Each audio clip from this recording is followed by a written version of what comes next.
Okey, bismillahirrahmanirrahim. Assalamualaikum warahmatullahi wabarakatuh. Berjumpa lagi kita untuk bilangan kedua Sains tahun 4 KSSR Semakan. Okey, kita tengok saya recap dulu. Okey, pembelajaran kita sebelum ni iaitu aktiviti ria payung terjun. Okey, daripada muka surat 4 ni. Untuk aktiviti ria payung terjun ni, sebenarnya aktiviti dia kena menghasilkan dua jenis ataupun dua payung terjun yang sama, tetapi saiz dia berbeza. Satu 25 kali 25, satu lagi adalah 30 kali 30. Jadi kita nak lihat dekat situ payung terjun mana yang akan jatuh dulu. Adakah yang lagi besar jatuh dulu ataupun lagi kecil jatuh dulu. Jadi kita tahulah yang kita ubah-ubah adalah saiz payung terjun. Tetapi kita kena ingat, kita kena tetapkan tempat kita lepaskan payung terjun tu. Supaya ia jadi malar lah, supaya nanti kita dapat tahu saiz yang akan mempengaruhi masa untuk payung terjun tu sampai ke tanah. Okay, jadi soalan dekat sini dia ada soalan pertama, payung terjun manakah yang jatuh lebih cepat? Kalau ikut eksperimen yang saya buat tahun lepas, payung terjun yang besar lah akan jatuh lebih cepat. Dan yang kedua, jika payung terjun ini dibina dengan lubang yang berada di tepi, apakah yang akan dapat kamu perhatikan? Kalau ada lubang ke tepi, apa yang dapat perhatikan? Itu kena buat dekat sekolah. Tengoklah macam mana. Adakah payung terjun tu akan lagi lambat ke, lagi cepat ke untuk jatuh. Okay? Itu boleh buat. Okey, kemudian kita pergi muka soal 5 pula. Saya ingin menceritakan juga tentang aktiviti mengelaskan objek, aktiviti ria ni. Jadi bahan-bahan dia pembaris kayu, batang aiskrim, sudu besi, pinggan kaca, kanta, guli dan kayu hoki. Okey, daripada yang saya baca dekat sini, mengelaskan objek ni lebih kepada kita membuat pengkelasan untuk mengasingkan mengikut ciri yang kita rasa boleh. Dia tak ada cakap ciri apa. Tapi kalau macam saya kan, saya tengok pembaris kayu, batang aiskrim, kayu hoki, itu semua kayu. Sudu besi, pinggan kaca, kanta, guli, itu semua adalah benda-benda daripada besi, kaca, logam kan. Jadi saya boleh asingkan kepada bahan dia. Mungkin bahan yang diperbuat dari kayu, bahan yang tidak diperbuat dari kayu. Ataupun apa-apa saja. Kalau anda nak asingkan ikut benda lain pun tak apa. Yang penting pengkelasan tu betul. Tak semestinya kena sama 3 kat sini, 3 kat sana. Asing-asing pun tak apa. Okey, jadi soalan yang ada dekat sini adalah menyatakan ciri-ciri yang telah kamu kenal pasti untuk mengelaskan objek tersebut. Jadi ciri-ciri dia adalah, kalau saya punya soalan tadi, saya punya jawapan tadi, saya akan jawab jenis bahan ataupun sumber asas bahan yang digunakan untuk buat pengkelasan itu. Macam saya kata tadi, pembaris kayu, batang aiskrim, kayu hoki, sumber asas dia adalah tumbuhan, iaitu pokok kan. Dan sudu besi, pinggan kaca, guli, kanta itu sumber asasnya adalah daripada batuan kan. Okey, jadi untuk yang ketiga pula, aktiviti ria kecerah mentol. Dekat sini sebenarnya eksperimen dia berkenaan dengan membuat satu litar siri, litar yang bulat tu sekali je kan, dia tak ada jalan lorong-lorong, dia satu bulatan saja. Mula-mula dia letak satu mentol, kemudian dia letak dua mentol. Jadi untuk yang mula-mula dia letak satu mentol dan dua mentol, kita akan kira kan, dia kata nombor 3 tu rekodkan pemerhatian dalam bentuk jadual. Berapa kecerahan dia? Memang tak boleh kira, tapi kita dapat lihat cerah ke tak cerah ke ataupun malap kan. Jadi mula-mula dia guna satu mentol, kemudian dia guna dua mentol. Jadi bila dia menukar mentol punya bilangan, maksudnya pemuli ubah yang dimanipulasikan adalah bilangan mentol. Okey, dan yang bergerak balas adalah kecerahan mentol. Jadi soalan kat sini dia tanya, selain jadual, apakah bentuk persembahan lain yang boleh digunakan? Selain daripada jadual, kita nak buat yang macam gambar nombor 3 ni, mungkin kita juga boleh buat bentuk graf, carta palang. Paksi X adalah PM dan paksi Y adalah PB, di mana paksi X tu adalah bilangan mentol dan paksi Y nya adalah pemuli ubah bergerak balas, iaitu kecerahan mentol lah. Cerah, kita boleh buat malap, cerah, sangat cerah. Boleh juga. Okey, itu adalah contohnya jawapan. Okey, jadi hari ni kita akan teruskan dengan muka surat yang ke-6. Hari ni kita nak masuk beberapa KPS lagi. Saya target dalam 3 KPS lagi kemahiran proses sains lagi. Okey, jadi sebelum tu tolong persiapkan diri anda, letak kacang ke gula-gula ke kat sebelah anda, sebab saya bimbang anda akan ngantuk. Okey, jadi kalau tak ngantuk tak apalah. Jadi tolong tumpukan perhatian betul-betul, dengar apa yang saya cakap, dan kalau terlupa nanti boleh ulang balik tengok video ni. Okey, ini sangat penting. Kemahiran proses sains dia agak sukar ketiga-tiga kemahiran yang saya nak ajar ni. Okey, kita tengok yang pertama, iaitu kemahiran yang ketujuh, menggunakan perhubungan ruang dan masa. Bila disebut ruang dan masa, Maksudnya, dia memerihalkan perubahan satu kejadian atau fenomena berdasarkan perubahan parameter. Parameter maksudnya lokasi ke, arah ke, bentuk, saiz, isi padu dan berat mengikut masa. Okey, contoh paling senang dia bagi kat sini lah. Aiskrim tu makin lama makin cair kan. Jadi bentuk aiskrim tu mula-mula dipepejal, makin lama makin hilang bentuk pepejal tu, akhirnya dia jadi cecair kebanyakannya selepas 10 minit, selepas 20 minit kan. Jadi kita tengok apa yang cikgu dan murid ini berbual. Aiskrim juga sudah berubah bentuk, saiznya juga mengecil. Saiz dia berubah daripada besar jadi kecil mengikut masa, betul tak? Bertambah masa, berubah dia punya saiz. Jadi cikgu dia kata, jadi perubahan bentuk dan saiz aiskrim dinamakan perubahan parameter. Itu parameter. Maksudnya bentuk ataupun saiz yang berubah. Parameter dia. Maksudnya aiskrim tu bendanya. Jadi perubahan bentuk aiskrim, perubahan saiz aiskrim. Depan dia mesti ada parameter. Faham Jadi apakah hubungan bentuk dan saiz aiskrim dengan masa dalam penyiasatan di atas? Maksudnya, okey, apabila masa bertambah, bentuk aiskrim menjadi tidak sekata dan saiznya makin kecil. Betul tak? Jadi perhubungan ruang dan masa dalam situasi di atas adalah, okey, apabila masa bertambah, bentuk aiskrim menjadi tidak sekata dan saiznya mengecil. Nampak tak? Maksudnya ruang tadi berkenaan dengan bentuk dia dan saiz dia. Saiz makin kecil, ruang tu maksudnya makin tak sekata kan, dia punya bentuk kan. Jadi saiznya makin mengecil berkadaran dengan masa. Semakin bertambah masa, semakin berkurang saiz dia. Itulah perhubungan ruang dan masa. 1.1.7. Okey. Jadi dekat sini ada sedikit aktiviti ria, doh dan masa. Okay, eksperimen ini boleh juga buat dekat sekolah atau dekat rumah. Okey, kita gunakan tepung gandum, air suam, sudu kecil, gula, sudu kecil yeast, bekas plastik, pen penanda biru dan merah. Okey, apa yang dibuat dekat sini sebenarnya adalah dimasukkan tepung, gula dan yeast dalam bekas plastik, kemudian diaduk dengan sudu. Okey, kemudian masukkan 150 ml air suam, dimasukkan air suam dan aduk campuran tu lagi sekali sampai dia jadi macam doh tu. Okey. Kemudian bila dah jadi doh, ratakan doh tu dalam bekas. Ratakan kan. Okey, tandakan paras awal. Kita tanda kat tepi tu. Nampak dalam gambar tu kan. Tanda paras awal ni. Lepas tu dengan penanda biru, biarkan selama 30 minit. Nanti awak tengok 30 minit kemudian dia dah meningkat. Dia dah naik. Itu maksudnya dia dah berubah dengan masa. Ruang dia makin besar, saiz dia makin besar kan. Inilah salah satu contoh perhubungan ruang dan masa. Okey, jadi soalannya, bagaimanakah parameter doh yang telah kamu kenal pasti berubah dengan masa? Parameter. Apa parameter tadi? Saiz kan?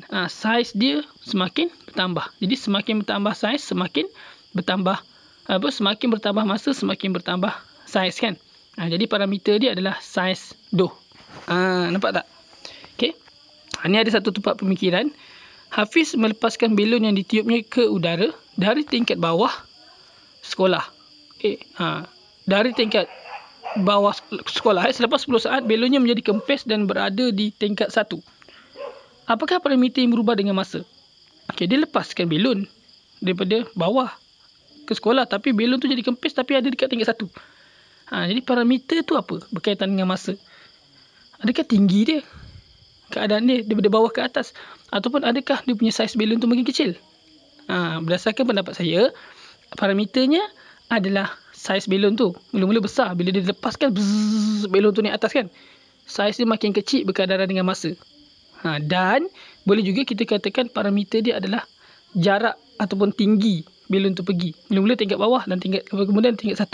Jadi semakin bertambah masa, semakin tinggi dia naik. Akhirnya dia terhenti kat tingkat 1. Boleh juga. Tapi nak paling tepat dan paling logik lah kita boleh ambil saiz belon tu mula besar jadi kecil berkadaran dengan masa. Faham Okey. Kemudian kita pergi dah settle untuk yang tadi 1.1.7 menggunakan perhubungan ruang dan masa. Jadi kita pergi kepada 1.1.8. Kemahiran proses sains seterusnya adalah mentafsir data. Bila mentafsir data ni, apa benda mentafsir data ni sebenarnya? Okay, kita lihat kepada muka surat ini. Muka surat 8. Mentafsir data ialah kemahiran memberikan penerangan yang rasional tentang objek. Mestilah penerangan yang rasional. Okay? Peristiwa atau pola daripada data yang dikumpulkan. Objek, peristiwa ataupun pola. Okay, kita tengok apa yang murid-murid ini buat berempat. Ada 3 tempat makan burung. Dia buat satu bentuk rumah, satu lagi kat botol, satu lagi dekat bekas telur. kan. Lepas tu Faris dengan rakan-rakan dia bina 3 tempat makan ni, bilangan burung yang datang direkodkan tau. Dia tengok dan kita tengok jadual yang telah direkodkan. Ni namanya dia sedang merekodkan jadual tu. Tempat makan A kita tengok hari pertama sampai hari kelima jumlah dia adalah 33. Tempat makan B jumlah dia adalah 20. Tempat makan C setelah 5 hari tu jumlah tempat dia adalah 26 bilangan burung dia. Jadi tempat yang paling banyak sekali adalah A, tempat yang paling banyak burung datang makan. Dan paling sikit adalah B. Tengah-tengahnya adalah C lah, kan. Jadi dia kata mereka kemudiannya memberikan penerangan kepada rakan-rakan yang lain tentang data yang diperoleh. Dia pun masuk ke kelas. Selepas 5 hari dia akan membincangkan maklumat dia, maklumat mereka lah bersama dengan rakan-rakan dalam kelas. Mereka kata tempat makan A paling banyak didatangi burung, betul kan? Tengok atas tu. Kemudian tempat makan B pula paling sedikit didatangi burung. Dan yang perempuan tu cakap bilangan burung yang datang direkodkan selama 5 hari. Jadi apa yang setiap satu diterangkan oleh tiga-tiga orang ini, setiap satu itu merupakan contoh mentafsir data. Maksudnya dia tengok data yang ada dalam jadual ni, dia sebut tempat makan A paling banyak, tempat makan B paling kurang. Data direkod sebanyak 5 hari. Ini semua adalah mentafsir data. Dia boleh cerita tentang data yang dikumpul dan ditulis tu. Faham tak? Itulah 1.1.8. Jadi salah satu contoh daripada pentafsiran data. Okey. Sekarang ni saya nak pergi kepada 3 jenis lagi data untuk ditafsir, cara data ditafsir daripada 3 jenis maklumat. Okey, tadi kita dah buat jadual kan. Sekarang ni kita tengok pada muka surat 9. Yang ini adalah berkenaan dengan carta pi. Carta pi, cara murid datang ke sekolah. Tengok kat situ yang paling banyak adalah menaiki bas, kan. Yang nak berjalan kaki paling sikit. Jadi kalau ditanyakan apakah cara utama murid datang ke sekolah, tafsirannya adalah bilangan murid yang menaiki basikal sama dengan bilangan murid yang berjalan kaki. Okey, itu tafsiran data daripada sini. Kalau ditanya, itu tafsiran data. Kita dapat tengok kat sini. Bilangan murid naik basikal sama dengan yang jalan kaki. Kemudian ditanya apakah cara utama murid datang ke sekolah? Jawapannya adalah menaiki bas. Tengok kat situ. Paling banyak kan? Itu cara kita, maksudnya kita fahamlah data tu bila kita kata menaiki bas. Okey, yang kedua kita tengok kalau melalui carta pula, melalui carta palang ataupun carta bar. Carta bar, jarak yang dilalui oleh kereta mainan. Yang hijau tu 50 cm, paling jauh lah. B tu 20, C 40, T 30 dan E 10. Jadi murid lelaki tu tanya, berapakah perbezaan jarak yang dilalui oleh kereta mainan A dan E? Perbezaan jarak, beza maksudnya tolak. Jadi kereta mainan A 50, kereta mainan E 10. Data tu kita nampak, tapi dia nak perbezaan, maksudnya kita kena tolak. Okey, maksudnya 50 tolak 10. Jawapannya 40 cm. Itu soalan yang ditanya oleh murid itulah. Jadi jawapan dia untuk jawapan soalan murid ni adalah 40 cm. Kenapa mana kita dapat jawapan? Sebab kita tengok daripada data yang kita tafsir kat sini. Okey, jawapan bawah palang ni pula, graf palang ni pula, dia bagi tahu contoh tafsiran data. Jarak yang dilalui oleh kereta mainan A adalah yang paling jauh. Ataupun boleh cakap jarak yang dilalui oleh kereta mainan E adalah yang paling dekat. Itu pun boleh. Okey, seterusnya adalah tafsiran data. Berapakah? Okey, kita tengok dulu carta pengkelasan. Bertelur, melahirkan anak. Jadi kat sini ada haiwan yang bertelur dan melahirkan anak. Tafsiran data, buaya, ikan dan ayam bertelur manakala gajah, kucing dan serigala melahirkan anak. Senang kan? Kita tafsir je apa yang kita faham kat sini. Kemudian bila kawan dia tanya, berapakah cara haiwan membiak? Jawapan dia 2. Okey, sekarang kita sambung dengan satu lagi KPS. Okey, kemahiran proses sains, iaitu mendefinisi secara operasi. Okey, mendefinisi secara operasi ialah kemahiran memberikan definisi tentang suatu konsep dengan menyatakan perkara yang dapat dilakukan dan diperhatikan. Okey, jadi apa benda tu? Nak faham pun agak sukar kan? Okey, kita tengok contoh dekat sini. Siva dan Teruni ingin menguji keupayaan bahan menyerap air. Mereka merendam 3 tisu yang berbeza ketebalan. Dia rendam, tengok gambar bawah ni, dia rendam 3 tisu yang berbeza. Okey, dengan ke dalam air sama 50 ml, semua 3 bekas tu selama 1 minit. Tengok, perhatikan situasi kat bawah ni. Cikgu, bagaimanakah bahan menyerap air boleh didefinisikan? Apa tu definisi? Maksudnya apakah maksudnya bahan menyerap air? Cikgu dia kata, lihat air dalam bikar. Apa yang dapat kamu ukur? Tengok kan, ada 3 tisu yang berbeza ketebalan. Air sama. Tu kawan dia, kawan dia ni kata, saya boleh mengukur isi padu air yang tinggal di dalam bikar. Jadi, definisi secara operasi keupayaan bahan menyerap air itu ialah isi padu air yang tinggal di dalam bika. Maksudnya apa yang kita nak tengok? Benda tu, tisu tu dia boleh menyerap air dengan cara kita lihat berapa je yang tinggal isi padu air dalam bika tu. Jadi dia kata mengukur isi padu air yang tinggal dalam bika tu, kita dapat tahu berapa tahap kebolehan dia menyerap air. Jadi cikgu tu kata keupayaan bahan menyerap air ialah isi padu air yang tinggal dalam bika. Jadi semakin banyak isi padu air yang tinggal dalam bika, maksudnya semakin tak serap lah. Semakin sikit isi padu air yang tertinggal, maksudnya bahan itu semakin menyerap, semakin kuat diserap. Okey. Okey. Jadi itu adalah satu KPS 1.1.9. Okey, akhirnya dapat kita lihat dekat balang C mereka berkata, nampaknya tisu dalam bika C menyerap air paling banyak. Cikgu, bagaimanakah keupayaan bahan menyerap air paling tinggi boleh didefinisikan? Dia kata C ni, yang tisu yang kat C ni paling banyak diserap sebab bakinya tinggal sikit.